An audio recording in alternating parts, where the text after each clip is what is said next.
we need a genre, if you will, gay literature, a gay poetry. You say your Waterboys trilogy is gay themed. Mm-hmm. Do you wish they just call it a series and not a gay themed series, or is it important to put a label on it for a straight audience?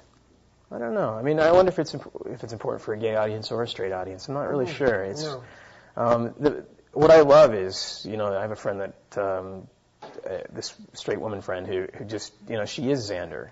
She says that to me. Oh my God, I'm totally Xander, and I'm totally in love with him at the same time. And yes. And so it's a shame that I think we're actually at a place where the labels are keeping people from reading or from belonging to things. Exactly. Put labels on cans, not on people. It's always been the case. Mm-hmm. But we've got a long way to go, I think, before. I mean, we're talking like everybody gets it and is broad-brained and we're accepting and there's lots of compassion, and it ain't necessarily so. Yeah, and I think that's still, I mean, it's easy to live in a city and forget that, forget the 15-year-old me growing up in Prince Rupert who was combing the used bookstores trying to find something that represented me. Right. It's easy to forget that kid. And I guess it's both ways. As a writer and living in a city and kind of putting the stuff out there, I wish there wasn't a label. At the same time, that label will make it easier for that 15-year-old to find the story. Of course, but as you say, the 15-year-old in Prince Rupert, or George? Rupert? Yeah. That must have been interesting. A gay boy in Prince Rupert. There was a few of them. There were a few. I didn't know about it till later, but there was I'm a few sure. of them. So. Yeah, I was sort of in the closet at that point. Yeah. But you didn't go to your school library and see the books reflecting who you were.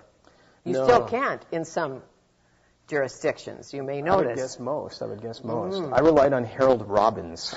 I don't know if you know who he is. Of course. I probably shouldn't admit that in literary circles. But I mean, he was out there willing to write brave things in the 70s, and even though it was mostly straight, but that was at least something to a 15-year-old searching for it. So. Sure. What do you tell young writers for film, television, interactive media in your classes about writing today? The parameters or the rules?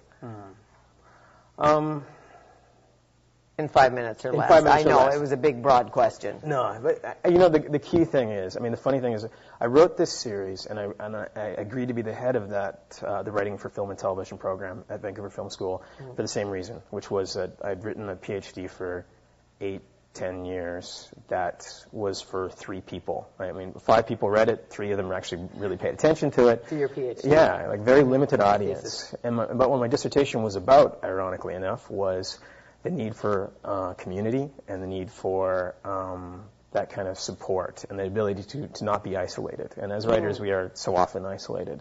So, I mean, the series found me a community in a sense that people coming up and kind of witnessing the stories. And the whole program that I've helped create at the film school and that experience with writers is about trying to show them that they need that community. They can't be alone, that they need to have that support, the people that will root for them and, be there to celebrate their successes, that kind of thing. Well, and you often write in open cafes, or it says in an article I read that you do. You go to a cafe and you write in the cafe rather than at home in your closet. Yeah, it's kind of it's my way of deluding myself that I'm actually social. So go to a cafe and I actually feel like I'm hanging around people, even though it's I got the headsets on and the laptop and tuned out to the world. So. And you leave Mel alone, the fish, the fighting fish. He's at home. Poor Mel. Poor Mel, wondering where his dad is. But what is Mel short for melancholia? Yes. Poor Mel. He got a bad name, too. Bad name. Lucky you don't have a dog. And he's blue. He's actually a blue fighting fish, and that's why he got called, anyway. He's your only pet. But somewhere I thought I read, and I may have made it up, that your thesis was about creative people and depression and creative people and melancholia, and how many people who are highly creative have this, we all have a dark side, but have a darker side. They're more like this. Yeah, and it's really relevant to what I teach, in film and television, in the sense that writers write because they want an inner world. They want to be able to be gods of this inner world and have fun and And the real trouble comes when you actually go out into the world and you try to, if you're publishing novels or books, when you're going on TV shows, and when you're actually having to do the public aspect of things, dealing with publishers.